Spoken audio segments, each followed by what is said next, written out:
ঢাকায় মর্মান্তিক এক ঘটনা ঘটে গেছে। কোমলমতি ছাত্রছাত্রীদের ওপরে হঠাৎ করে বিধ্বস্ত হয় একটি প্রশিক্ষণ বিমান। এর ফলে সেখানে ব্যাপক আকারে হতাহতের ঘটনা ঘটে।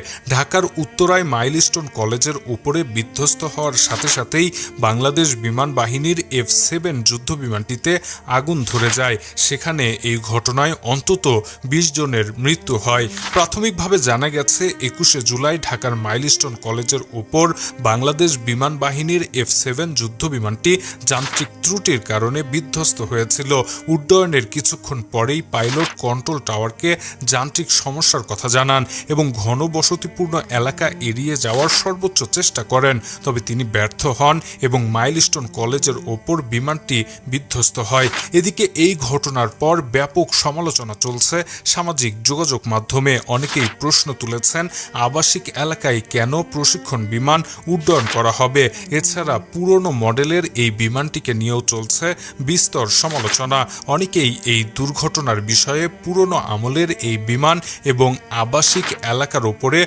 প্রশিক্ষণ বিমান ওড়ানোকেই দায়ী করেছেন। Shahriar Alam, EBD news.